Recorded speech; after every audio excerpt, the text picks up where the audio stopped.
Make a quick dough, cut it into 3, slather it in butter and sugar, braid it and bake. It will turn out fluffy and golden. Whip up some icing and pour it on top. This cinnamon bun bread is warm, it's gooey, it's soft and sweet. The recipe is easy and it's absolutely delicious. Let's give it a try.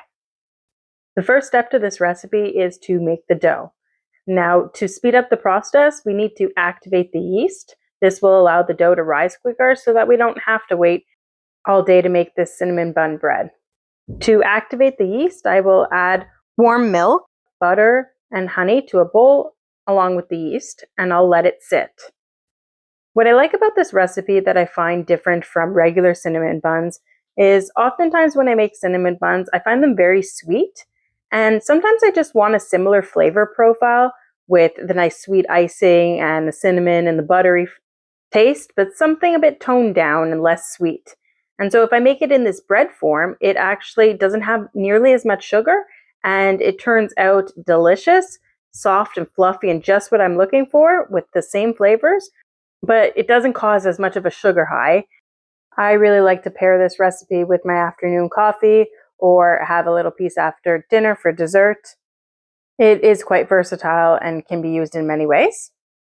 I'm finding all my ingredients here. I just warmed the milk and butter. I tend to put them together in the microwave because the milk warming will melt the butter. You do not want the milk and butter to be too hot, so preferably below 110 degrees because it will kill the yeast if it's way too hot. I added some yeast to the bowl there, and now I will add some honey. This is local honey that I got. It's non-pasteurized buckwheat honey, and it's delicious. It's probably one of the best honeys I've ever bought. I had to sneak in a quick taste myself there. I used active dry yeast for this recipe, and I am running low on it in my mason jar there, but I store a larger quantity in the freezer, so I'll just fill it up. Here, I just mix the ingredients together, and now I'm going to let it rest. So as you saw, the yeast foamed. This indicated that the yeast is active, and I could move on to the next step. Now I will add the dry ingredients. At this point, I noticed I forgot to add half a cup of water, but that's no big deal. I just added it now. It did not make any difference to the recipe. I will add the flour now. So it says between 3.5 and 4 cups of flour. What I like to do is I add 3.5 cups, and then I'll take the leftover half a cup and I'll leave it off to the side. That way I know that's the maximum amount of flour that I should use, and I'll slowly incorporate it as I feel it's necessary depending on how sticky the dough is. I fluff up the flour before measuring this out to make sure that it's not too compacted in the cup. But what's more important is to look at the texture of the dough and its final consistency, and that will indicate whether you need to add more flour. Now I will add the last ingredient, which is salt. I'm using a coarse salt here, and I'm just eyeing the measurement. I feel comfortable doing that, but for you, if you need to have all the measurements listed, I have it in the detailed description below. And while you're at it, make sure to like and subscribe. Here I'm stirring the ingredients together. It'll form a shaggy dough, and then I will transfer it onto the countertop. I put some flour on my hands before touching the dough so that it wouldn't stick to it. And I'm going to give it a quick knead. You don't need to knead it for long. So here I'm showing you how I'm kneading the dough. I just fold it over, and then I use the palms of my hands to push it down. It does not take long, but you will start to feel the texture change, and it will become a lot softer and a lot easier to work with. I was kneading the dough for about 2 to 3 minutes here. Then I shape it into a ball, and I'll give it a poke test. So it springs back up, and that indicates to me that it's ready. Now I will transfer the dough ball to my bowl. I'll use the same bowl, just not to dirty another dish. I will put the lid on this bowl, and then I will leave it to rise. This will be the first rise. I tend to leave it on my stove because I often have my oven on, and it's just one of the hotter places in my house. Depending on how warm your house is, it may rise quicker or slower. While I wait for it to rise, I will make the brown sugar cinnamon mixture. This will be the sweetness to our bread, and really that component that makes it taste like cinnamon bread. My family really enjoys cinnamon, so I tend to go heavy on the cinnamon and add much more than the original recipe calls for, but you could do as your family likes and add more or less. I will thoroughly mix these ingredients together. I just love the cozy smell of cinnamon and brown sugar together. It just brings that comforting fall feeling that comes with the change of seasons. My dough ball rested for about 15 minutes here, and now I took it out and I will shape it. I'm adding 2 tablespoons of butter to the bowl here, and I'll just cut it into smaller pieces because I want to melt it and it will melt a lot quicker. The more you work with dough, the more comfortable you will become and the more confident you will be making new recipes. I have a habit of looking up various dough recipes and combining them and just kind of putting together what I think my family would like best. I am going to cut this dough ball into 3 pieces. You could use a scale to make sure that these are 3 pieces of the same size, but I tend not to do that. Sometimes I like it to be imperfect. It's imperfectly perfect then in my eyes. I will roll each strip of dough out so that it's about 12 inches in length. You could measure it at this point, but if you don't feel like it, don't worry about it. Just keep going with it and try to make sure all 3 pieces are relatively the same size. We will then take each strip of dough and dip it in the butter mixture. Make sure to coat it all over and then move it over to the cinnamon sugar mixture and again coat the dough. At this point, I realized that I probably should have used a larger bowl, but I did not feel like getting another dish dirty, so I just went with it. It can be a bit of a messy process, but nothing a rag can't quickly clean up afterwards. I am trying to work relatively quick and quietly here because if my kids realize that I am working with cinnamon sugar, they will all flock to the counter and try to get little bits of it. I am unsuccessful with being undetected, though. At least I got most of this done without the little hands coming and grabbing at the cinnamon sugar.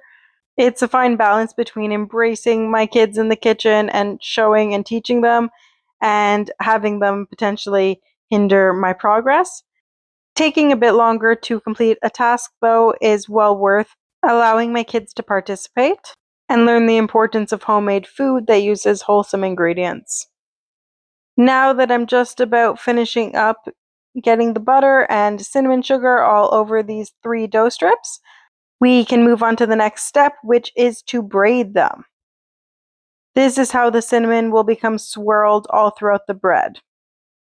I will line all 3 pieces up next to each other, and I find it easiest if you sort of pinch the tops together, and I'll just make a simple braid. It's nothing very complicated. If you're not familiar with how to braid, you just bring the outside over the middle and continue in that pattern until you have no more room left. Then I will take both the top and bottom and sort of tuck them a bit under so that they hold the shape and it doesn't fall apart at all.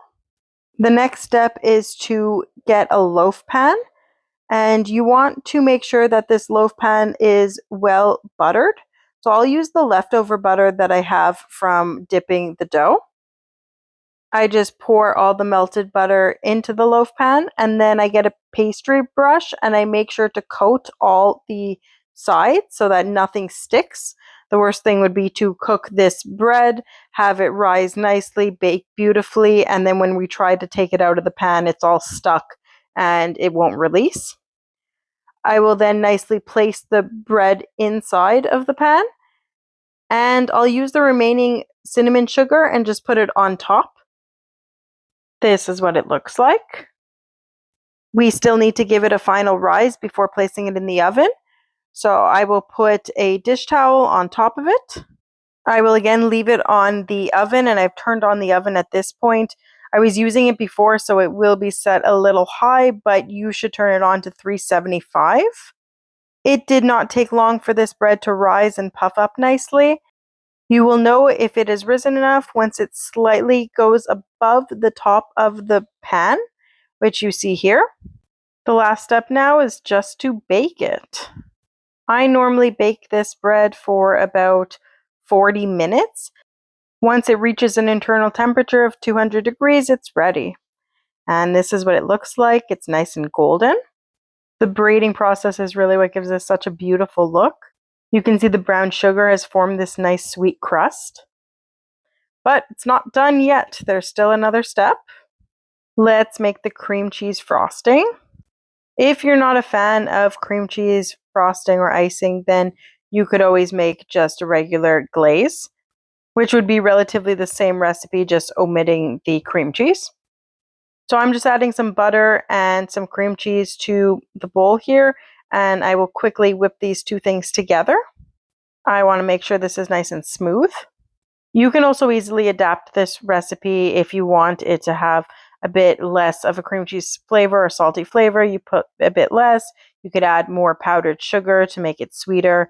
It's really up to you and however you like it and your family likes it. Once I've thoroughly creamed the butter and cream cheese together, I will add the powdered sugar. I'll add it slow initially just because I don't want it to all sort of splash up and get everything a mess. And once it starts to be more incorporated, I'll add the remaining amount. So I think I used about 2 cups here. My family loves cream cheese icing. We're big fans of things like carrot cake, pumpkin loaves. This whole cinnamon and cream cheese frosting combination is just delicious in my opinion. My middle daughter, she loves cream cheese, and if I would have left her that whole block of cream cheese, she would have just eaten it bite by bite. I gave her a couple bites, but then I took it away and put the rest of it in the fridge. On to the next step of icing the loaf. So just to give you an idea of what the icing should look like, you don't want it to be too thick, but you also don't want it to be too thin. So that's the consistency that I'm going for. That way I'll be able to put some nice streaks across the loaf and just make it look really pretty. So now it's time to take the loaf out of the pan, and this is always a bit of a nerve-wracking moment because you want to make sure that it does not stick and get ruined. It is something that could easily fall apart because it was made from 3 different pieces of dough.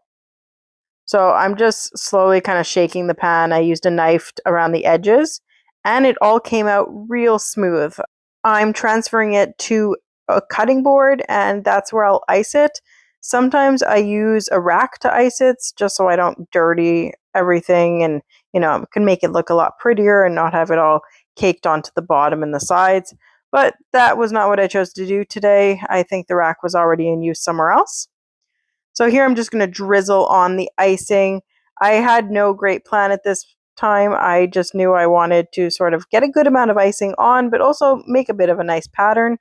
You could just plop it all on top if you wanted. It's really the baker's choice how you ice this. I also like to leave a bit of the icing in case someone wants a bit more icing on their individual piece after I serve it. Here's the final product. It looks delicious and beautiful. My kids were asking me for a piece right away. They had to be patient while I cut into it. I always love to see what it looks like inside. You get a nice cinnamon swirl. Be gentle when you cut it because it can easily fall apart or it can easily sort of deflate. That can happen to bread quite often where it gets kind of pushed down. So here's our final product, and I had my piece with a cup of coffee, and it was a nice afternoon snack. It helped give me a boost of energy to make dinner. I gave it a taste test here, and it was really good. I was really pleased with it. It's sweet, but it's also soft and fluffy. It's moist and a little gooey. One piece was more than fulfilling. I hope you enjoy this recipe as much as I do and give it a try.